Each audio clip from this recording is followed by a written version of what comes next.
നമസ്കാരം, media one academy news ബുള്ളറ്റിനിലേക്ക് എല്ലാ പ്രേക്ഷകർക്കും സ്വാഗതം. സേദിയ, സംസ്ഥാനത്ത് ഇപ്പോൾ കടുത്ത ചൂട് തുടരുകയാണ്. നിരവധി പേർക്ക് സൂര്യാഘാതമേറ്റതായി റിപ്പോർട്ടുകളുണ്ട്. അതേ മെഹ, നമുക്ക് വേറെയും വാർത്തകൾ പരിശോധിക്കാനുണ്ട്. അതിനു മുമ്പായി പ്രധാന വാർത്തകളിലേക്ക്. സംസ്ഥാനത്ത് കടുത്ത ചൂട് തുടരുന്നു. കണ്ണൂരിൽ സൂര്യാഘാതമേറ്റ് യുവാവ് മരിച്ചു. പകൽ താപനില 40 ഡിഗ്രി വരെ ഉയർന്നേക്കുമെന്ന് മുന്നറിയിപ്പ്.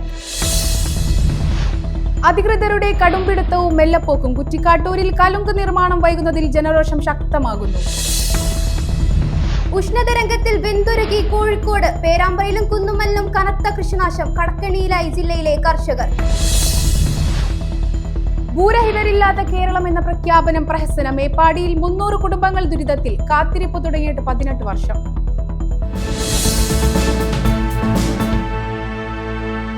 വാർത്തകൾ വിശദമായി.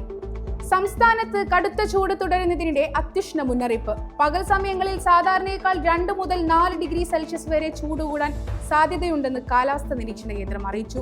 അതിനിടെ കണ്ണൂരിൽ ജോലിക്കിടെ സൂര്യാഘാതമേറ്റ് യുവാവ് മരിച്ചു. സംസ്ഥാനത്ത് കഴിഞ്ഞ വർഷത്തേക്കാൾ കടുത്ത ചൂടാണ് ഈ വർഷം പലയിടങ്ങളിലും രേഖപ്പെടുത്തിയത്. കണ്ണൂരിൽ ഈ വർഷത്തെ ആദ്യത്തെ സൂര്യാഘാത മരണം റിപ്പോർട്ട് ചെയ്തു. ഇതിനു പുറമെ സംസ്ഥാനത്തിന്റെ വിവിധ ഭാഗങ്ങളിലായി നിരവധി പേർക്ക് സൂര്യാഘാതമേറ്റതായും റിപ്പോർട്ടുകളുണ്ട്. നിലവിൽ പാലക്കാട് ജില്ലയിലാണ് ഏറ്റവും ഉയർന്ന താപനിലയുള്ളത്. ചൂട് 40 ഡിഗ്രി സെൽഷ്യസിന് മുകളിലെത്തിക്കഴിഞ്ഞു. സാധാരണഗതിയിൽ കുറഞ്ഞ താപനില രേഖപ്പെടുത്താറുള്ള മലയോര ജില്ലകളായ വയനാട്ടിലും ഇടുക്കിയിലും നിലവിൽ യെല്ലോ അലർട്ട് പ്രഖ്യാപിച്ചിരിക്കുകയാണ്. ഭയങ്കര വെയിലാണ്, നിൽക്കാൻ കഴിയില്ല. അവിടെ രാത്രിയും പകലും ഭയങ്കര പണിയെടുക്കാനേ കഴിയില്ല. ഞങ്ങളുടെ ഡ്രൈവർമാർക്ക് കൈക്കൊക്കെ ഭയങ്കര പൊള്ളലേറ്റിരുന്നു. അന്തരീക്ഷത്തിൽ UV ഇൻഡെക്സ് ഉയർന്ന നിലയിലായതിനാൽ പകൽ സമയങ്ങളിൽ രാവിലെ 10 മണി മുതൽ വൈകിട്ട് 3 മണി വരെ നേരിട്ട് സൂര്യപ്രകാശം ഏൽക്കുന്നത് പൂർണ്ണമായും ഒഴിവാക്കണമെന്ന ആരോഗ്യവകുപ്പ് കർശന നിർദ്ദേശം നൽകിയിട്ടുണ്ട്. മുൻ വർഷങ്ങളിൽ ഈ നിയന്ത്രണം രാവിലെ 11 മണി മുതലായിരുന്നു. ചൂട് കൂടിയ സാഹചര്യത്തിലാണ് ഇത്തവണ സമയം മാറ്റിയത്. കടുത്ത വേനലിന് ആശ്വാസമേൽക്കിക്കൊണ്ട് വരും ദിവസങ്ങളിൽ വേനൽ മഴയ്ക്ക് സാധ്യതയുണ്ടെന്ന് കാലാവസ്ഥാ നിരീക്ഷണ കേന്ദ്രം അറിയിച്ചിട്ടുണ്ട്. ക്യാമറമാൻ മഹാസ്കറിനൊപ്പം അദീബ.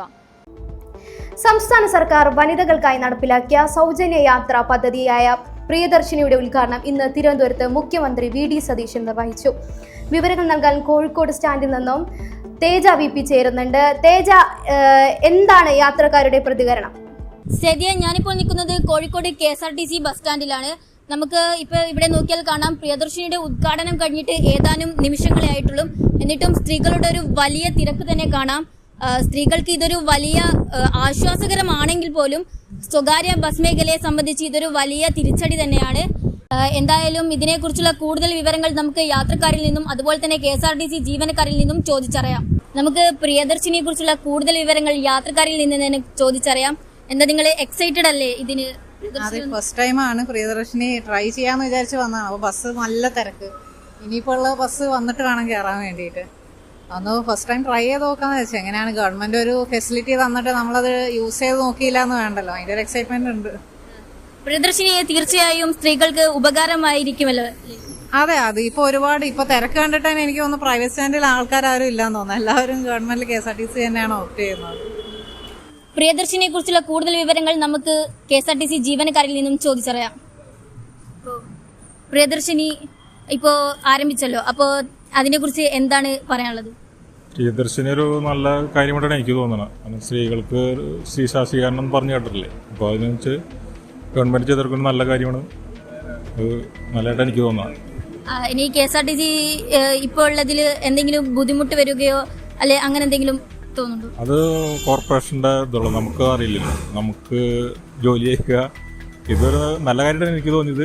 ഇനിയിപ്പോൾ അത് ഭാവിയിൽ ബാധിക്കുന്നൊക്കെ അത് കോർപ്പറേഷൻ ഗവൺമെന്റ് കൂടി ചിന്തിക്കേണ്ട കാര്യമാണ്. അവരതിനുള്ള ഭാവി എന്തെങ്കിലുമൊക്കെ കണ്ടിട്ടുണ്ടോ? അത് മുൻകൂട്ടി എന്തെങ്കിലും കാണാൻ ചെയ്യില്ലല്ലോ. കോഴിക്കോട് നിന്നും തേജ VP ആണ് വിവരങ്ങൾ നൽകിയത്. നന്ദി തേജ. സേദിയ, അതുപോലെ കുറച്ചു കാലമായി കുറ്റിക്കാട്ടൂരിൽ കലുങ്ക് നിർമ്മാണത്തെ തുടർന്ന് യാത്രക്കാർ വലയുകയാണ്. അതേ മെഹ, ഒരുപാട് കാലമായി തന്നെ നാട്ടുകാരും വളരെ ബുദ്ധിമുട്ടിലാണ്. വാട്ടർ അതോറിറ്റിയുടെ കടുംപിടുത്തവും PWD ഉദ്യോഗസ്ഥരുടെ മെല്ലപ്പോക്കും കാരണം ദുരിതത്തിലായി കുറ്റിക്കാട്ടൂരിലെ നാട്ടുകാർ. മഴവെള്ളത്തിന് പരിഹാരമായി നിർമ്മിക്കുന്ന കലുങ്ക് നിർമ്മാണ പ്രവർത്തനം വൈകുന്നതാണ് നാട്ടുകാർക്ക് തലവേദനയായി മാറിയിരിക്കുന്നത്. നിർമ്മാണ പ്രവൃത്തികളിൽ PWDയുടെ മെല്ലപ്പോക്ക് പുതിയ വാർത്തയല്ല. എന്നാൽ കുറ്റിക്കാട്ടൂരുകാർക്ക് ഇത് വലിയൊരു ദുരിതമാണ് സമ്മാനിക്കുന്നത്. മണിക്കൂറുകളോളം നീണ്ടുനിൽക്കുന്ന ഗതാഗതക്കുരുക്കും പൊടിയും കാൽനടക്കാരെയും കച്ചവടക്കാരെയും ബാധിക്കുന്ന അവസ്ഥയിലാണ്. മെഡിക്കൽ കോളേജിലേക്ക് പോകുന്ന വഴിയായതുകൊണ്ട് തന്നെ നിരവധി ആംബുലൻസുകളും ഇതുവഴിയാണ് കടന്നു പോകുന്നത്. അതെ, ഈ ആംബുലൻസ് പോകുമ്പോൾ ഈ വഴി നമുക്ക് ഭയങ്കര ബുദ്ധിമുട്ടാണ്. ഒന്നാമത് നമ്മൾ എമർജൻസി പേഷ്യൻ്റ് ആയിട്ടാണ് പോകുന്നതും. അപ്പോൾ അതിൻ്റെ കൂട്ടത്തിൽ ഈ ബ്ലോക്ക് ഒന്നാമത്തെ കാര്യം. പിന്നെ റോഡ് ഇച്ചിരി കൂടെ കൺജസ്റ്റഡ് ആകുമ്പോൾ അതിൻ്റെതായ ബുദ്ധിമുട്ട് നമുക്കുണ്ട്. അപ്പം അധികൃതർ എത്രയും പെട്ടെന്ന് ഇടപെട്ട് വേണ്ട സഹായങ്ങൾ ചെയ്യുക എന്നാണ് നമ്മുടെ അഭിപ്രായം. കാലവർഷം ശക്തമാകുമ്പോൾ ടൗണിലെ വെള്ളക്കെട്ട് മാമ്പുഴ തോട്ടിലേക്ക് ഒഴുക്കിവിടാനാണ് കലുങ്ക് നിർമ്മിക്കുന്നത്. എന്നാൽ കലുങ്കിനുള്ളിലെ ജലമൊഴുക്ക് പൂർണ്ണമായും തടയുന്ന രീതിയിലാണ് വാട്ടർ അതോറിറ്റിയുടെ പൈപ്പ് കുറുകെ കിടക്കുന്നത്. ഇതൊന്നും പരിഗണിക്കാതെ പ്രവൃത്തി പൂർത്തിയാക്കാനാണ് കരാറുകാരൻ ശ്രമിക്കുന്നതെന്നാണ് നാട്ടുകാരുടെ ആരോപണം. ഈ ഒരു കലുങ്ക് നിർമ്മാണ പ്രവർത്തനം പൂർത്തിയായാൽ മാത്രമേ ഈ പ്രശ്നത്തിനൊരു പരിഹാരമാവുകയുള്ളൂ. അതുകൊണ്ട് തന്നെ ഉദ്യോഗസ്ഥർ എത്രയും പെട്ടെന്ന് ഈ ഒരു പണി പൂർത്തിയാക്കാൻ മുൻകൈയെടുക്കണമെന്നാണ് നാട്ടുകാർ പറയുന്നത്. ക്യാമറമാൻ രഹനയോടൊപ്പം ഫാത്തിമ ഷിഫ്ന, മീഡിയ 1. കടുത്ത ഉഷ്ണതരംഗത്തിൽ വെന്തുരുകി ജില്ലയിലെ കാർഷിക മേഖല. കുന്നുമ്മൽ, പേരാമ്പ്ര ഉൾപ്പെടെയുള്ള മേഖലയിൽ കനത്ത കൃഷിനാശമാണ് റിപ്പോർട്ട് ചെയ്തിരിക്കുന്നത്. വാഴയും പച്ചക്കറിയും തൊഴുത്തിലെ പശുക്കളും ഒരുപോലെ വെന്തുരുകയാണ്. വേനൽ കനക്കുകയാണ്, ഒപ്പം കർഷകരുടെ കണ്ണീരും. ജില്ലയിൽ മാത്രം ഇതുവരെ 22.1% ഹെക്ടർ കൃഷിയാണ് നശിച്ചത്. ജില്ലയിലെ 11 ബ്ലോക്കുകളിലായി 719 കർഷകരെയാണ് ഈ വേനൽക്കാലം നേരിട്ട് ബാധിച്ചത്. കൃഷിവകുപ്പിന്റെ കണക്കുപ്രകാരം 1.94 കോടിയുടെ നഷ്ടമാണ് ജില്ലയിലുണ്ടായത്. ഇതിൽ ഏറ്റവും കൂടുതൽ തിരിച്ചടി നേരിട്ടത് വാഴ കർഷകർക്കാണ്. 32 ഡിഗ്രിയിൽ കൂടുതൽ ചൂടായാൽ കുലകൾ പഴുക്കില്ല എന്ന വെല്ലുവിളിയാണ് പ്രധാന പ്രശ്നം. പെട്ടെന്ന് വന്ന കാറ്റിന് കുറേ വാഴ പൊട്ടിപ്പോയി. നമ്മളത് ഇന്ത്യയിൽ നിന്ന് പൊട്ടിയില്ലെങ്കിലും ഈ അടുത്ത പ്രദേശത്തൊക്കെ ഇവിടുത്തെ 400 വാഴ വെച്ച ഒരാൾ 400 വാഴയും പൊട്ടിപ്പോയി. ക്ഷീരമേഖലയിലും അവസ്ഥ സമാനമാണ്. പച്ചപ്പുല്ല് കിട്ടാനില്ലാത്തതും ചൂട് കാരണം പശുക്കൾ കിതച്ചു വീഴുന്നതും കർഷകരെ വലിയ ദുരന്തത്തിലാക്കുന്നു. 14 ലിറ്റർ ലഭിച്ചിരുന്ന പാൽ 10 കുറഞ്ഞു. പാലിന് പുറമെ ഉപജീവനത്തിനായി പാൽ ഉൽപ്പന്നങ്ങൾ നിർമ്മിച്ചിരുന്ന കർഷകർ പലരും ഇപ്പോൾ പാൽ ഉൽപ്പന്നങ്ങൾ നിർമ്മിക്കുന്നത് നിർത്തിവെച്ചിരിക്കുന്നു.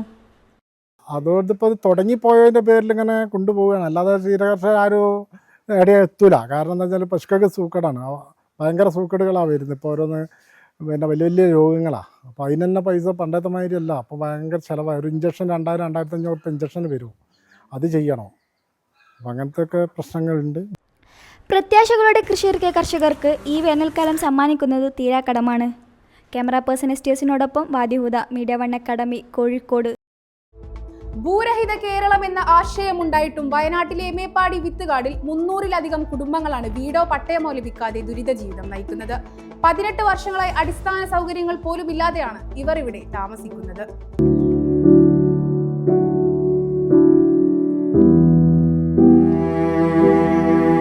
2008 ജനുവരി 24-നാണ് CPIM നേതൃത്വത്തിൽ ദേശീയ ശ്രദ്ധയാകർഷിച്ച വിത്തുകാട് ഭൂസമരം നടന്നത്. ആദിവാസികളടക്കം 300-ലധികം കുടുംബങ്ങളാണ് ഇവിടെ കുടിൽക്കെട്ടി താമസമാക്കിയത്. HML കമ്പനിയിൽ നിന്ന് മിച്ചഭൂമിയായി ഏറ്റെടുത്തതും പിന്നീട് നിക്ഷിപ്ത വനഭൂമിയായി പ്രഖ്യാപിച്ചതുമായ 70 ഏക്കർ സ്ഥലത്തായിരുന്നു കുടിയേറ്റം നടന്നത്. കമ്പനി വനംവകുപ്പും തമ്മിൽ കേസും നിലനിന്നിരുന്നു. ഇപ്പോഴും വനംവകുപ്പിന്റെ അധീനതയിലാണ് ഭൂമിയുള്ളത്. സമരം തുടങ്ങി വർഷങ്ങൾ പിന്നിട്ടപ്പോൾ സമരത്തിൽ പങ്കെടുത്ത പലരും അഭിപ്രായ വ്യത്യാസങ്ങൾ മൂലം മറ്റ് പാർട്ടികളിലേക്ക് ചേക്കേറുകയുണ്ടായി. അതോടെ സമരത്തിന്റെ ശക്തി ക്ഷയിച്ചു. കൈവശരേഖയില്ലാത്തതിനാൽ ഒരു സർക്കാർ ആനുകൂല്യങ്ങളും ഇവർക്ക് ലഭിക്കുന്നില്ല. ഞങ്ങൾക്ക് പുതിയത് എന്ന് പറയാൻ അങ്ങനെ വേണമെന്ന്, ഞങ്ങൾക്കിപ്പോൾ നിൽക്കുന്നവിടെ ഞങ്ങൾക്ക് എന്തെങ്കിലും ചെയ്തു തരികയാണെങ്കിൽ അത്രയും എന്താണ്. കാരണം കുറേ കുടുംബങ്ങളുണ്ട്, എല്ലാം. ഇവിടെ ഒരു വീട് വെച്ച് തരും. ഇവിടെ എന്തായാലും ഇവിടെ സ്ഥലം ഉണ്ടല്ലോ ബാക്കി, അപ്പോൾ അതിൽ വീട് വെച്ച് തരാൻ പറഞ്ഞപ്പോൾ അവർ പറഞ്ഞത് കേസിൽ കിടക്കുന്ന സ്ഥലം, അതുകൊണ്ടൊന്നും ചെയ്യാൻ പറ്റില്ല, ഇവിടെ പറ്റില്ല എന്നാണ്. പുറത്ത് ഞങ്ങൾ പിന്നെ ഒരു ഭൂമി നോക്കിയതിന് ശേഷം പുറത്താണെങ്കിൽ ഭയങ്കര പൈസയാവും ഓരോ ഭൂമിക്കും. ഞങ്ങൾക്കിപ്പോൾ അവർ തരുന്ന പൈസക്ക് ഞങ്ങൾക്ക് ഭൂമി കിട്ടാൻ വഴിയില്ല. പിന്നെ എവിടെ സ്ഥലം കിട്ടാനില്ല, ഉള്ളോട്ടും കാര്യം. ഞങ്ങൾക്കിപ്പോൾ ഇവിടെ തന്നെ വെച്ച് തരാണെങ്കിൽ അത്രയും സന്തോഷം.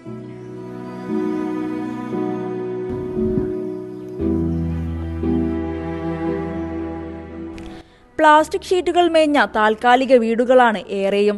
സന്നദ്ധ സംഘടനകൾ ഒരുക്കിയ കുടിവെള്ളം മാത്രമാണ് ഇവിടെയാകെ ആശ്രയം. ഒരു അംഗൻവാടി പോലും ഇവിടെയില്ല. റോഡില്ലാത്തതിനാൽ പ്രദേശത്തെ ഭിന്നശേഷിക്കാരനായ കുട്ടിയുടെ ചികിത്സയ്ക്കും കുടുംബം ഏറെ ബുദ്ധിമുട്ടുകയാണ്.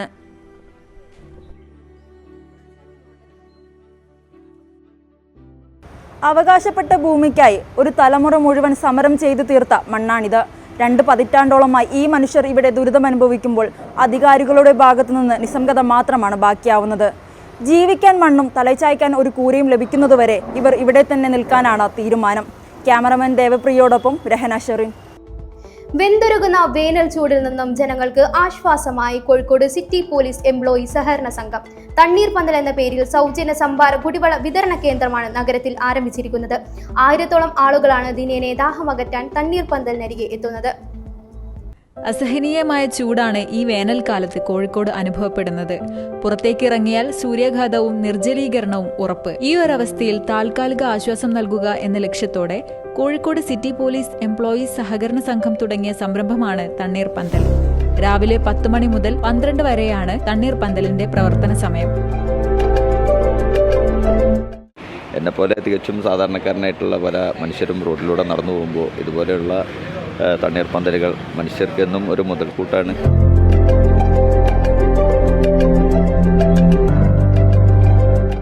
ഒരു ദിവസം 500-ലധികം മിൽമയുടെ സംഭാരവും അതുപോലെ വത്തക്കവെള്ളം, നാരങ്ങ എന്നിങ്ങനെ വെറൈറ്റി ആയിട്ട് നമ്മൾ ദിവസങ്ങളായി നൽകി വരുന്നൊരു പരിപാടിയാണ്. ഇതിൽ പൊതുജനങ്ങൾക്ക് നമ്മളോട് കാണിക്കുന്ന ആത്മാർത്ഥതയൊക്കെ തന്നെ അതിൽ വെളിവാകുന്നുണ്ട്.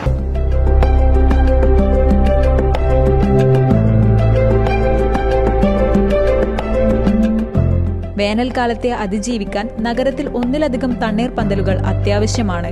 ഇത്തരത്തിലുള്ള ജനസേവന പദ്ധതികൾ കൂടുതൽ വിപുലീകരിക്കാനാണ് സഹകരണ സംഘം ശ്രമിച്ചുകൊണ്ടിരിക്കുന്നത്. കോഴിക്കോട് നിന്നും ക്യാമറ പേഴ്സൺ സെൽവയോടൊപ്പം സാലിഹ, മീഡിയ വണക്കാട്. മെഹ, ജനങ്ങളെ സംബന്ധിച്ചിടത്തോളം ഈ ഒരു വേനൽക്കാലത്ത് ആശ്വാസകരമായൊരു പദ്ധതിയാണ്. തീർച്ചയായും. പക്ഷേ മനുഷ്യർക്കുള്ളതുപോലെ തന്നെ മൃഗങ്ങൾക്കും ചൂട് ബാധിക്കുന്നുണ്ട്. കനത്ത ചൂടിൽ വെന്തുരുകയാണ് ഏതാനും ആഴ്ചകളായി കേരളം. മനുഷ്യരെ പോലെ തന്നെ പക്ഷി മൃഗാദികളും വേനലിൽ വിയർക്കുകയാണ്. കോഴിക്കോട് നിന്ന് ഷഹൽ TV തയ്യാറാക്കിയ റിപ്പോർട്ടിലേക്ക്. കനത്ത ചൂടിൽ വെന്തുരുകയാണ് ഏതാനും ആഴ്ചകളായി കേരളം. കോഴിക്കോട് നഗരത്തിലും സ്ഥിതി സമാനമായി തുടരുന്നു. ചൂടിൽ നിന്ന് രക്ഷ നേടാൻ AC-യും മറ്റും ഉപകരണങ്ങൾ ഉപയോഗിക്കുമ്പോഴും നഗരത്തിലെ അസഹനീയമായ ചൂട് താങ്ങാനാവാതെ പക്ഷി മൃഗാദികൾ അലയുകയാണ്. വേനൽ കടുക്കുമ്പോൾ ജീവജാലങ്ങളിൽ ചെള്ള്, നേത്രരോഗങ്ങൾ എന്നിവ പിടിപെടാനുള്ള സാധ്യതയും ഏറെയാണ്.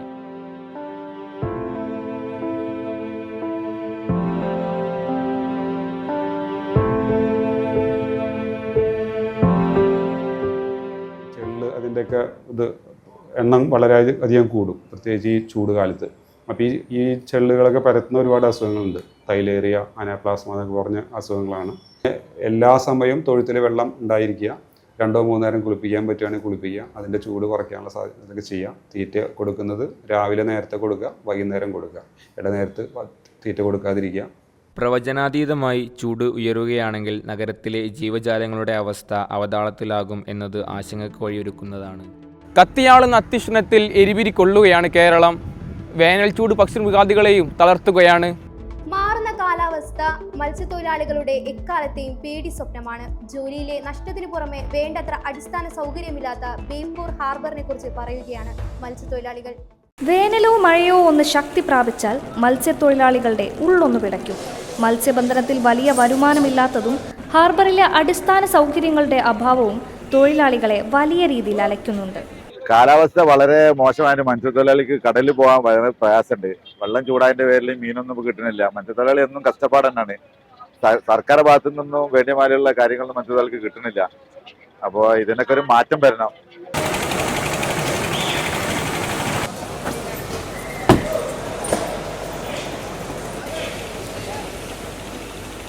ഇപ്പം ബേപ്പൂർ ഹാർബർ എന്ന് പറഞ്ഞാൽ ഇപ്പോൾ പുതിയാപ്പ ഹാർബർ കഴിഞ്ഞാൽ പിന്നെ ഇവിടെ വരുന്ന പ്രധാനപ്പെട്ട ഹാർബറാണിത്. ഇവിടെ ദിവസവും ശരിക്കും പറഞ്ഞാൽ നല്ല പണി നടക്കുന്ന സമയത്ത് കോടിക്കണക്കിന് രൂപയുടെ ബിസിനസ് നടക്കുന്ന സ്ഥലമാണ്. ഒരു എക്സ്പോർട്ടിങ് മീനും കാര്യങ്ങളൊക്കെ പോകേണ്ട സ്ഥലത്താണ്. പക്ഷേ ഇതിൻ്റെ അവസ്ഥ കണ്ട ശരിക്കും എക്സ്പോർട്ടിങ് എന്നല്ല, വേറെ ഒന്നും നടക്കില്ല. ഈ മീനൊക്കെ ഈ ഓപ്പണായിട്ടുള്ള സ്ഥലത്ത് വെച്ച് വിൽക്കുക. ഈ വിൽക്കുന്ന സമയത്ത് നല്ല മഴ പെയ്താൽ ഇതൊക്കെ ഇട്ടിട്ട് ആൾ ഓടിയിട്ട് വേറെ പോയി നിൽക്കും. ഈ വികസന പറഞ്ഞ് വരുന്ന ഫണ്ട് ചെറിയ തുക ചെലവാക്കിയാൽ വലിയ രീതിയിൽ പുരോഗമനം. അപ്പോൾ എല്ലാവർക്കും ഇവിടെയുള്ള സാധാരണക്കാർക്ക് എല്ലാവർക്കും ഒരു ഉപകാരമുള്ള രീതിയിലായി മാറ്റാൻ പറ്റും. മത്സ്യബന്ധന തൊഴിലാളികളുടെ ഈ അവസ്ഥയ്ക്ക് അധികൃതർ ഉടനടി പരിഹാര നടപടികൾ സ്വീകരിക്കണമെന്നാണ് ബേപ്പൂരിലെ ഓരോ തൊഴിലാളിക്കും പറയാനുള്ളത്. ഒരു കാലത്ത് സിനിമാ താരങ്ങളുടെയും ബോഡി ബിൽഡർമാരുടെയും ഇടമായി മാത്രം കണ്ടിരുന്ന ജിമ്മുകൾ ഇന്ന് സാധാരണക്കാരുടെയും ദിനചര്യയുടെ ഭാഗമാകുകയാണ്.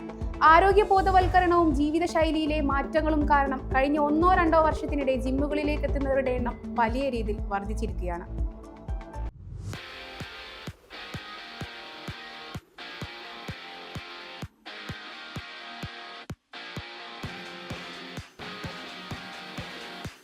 രാവിലെ മുതൽ രാത്രി വരെ ജിമ്മുകളിൽ തിരക്കേറുകയാണ്.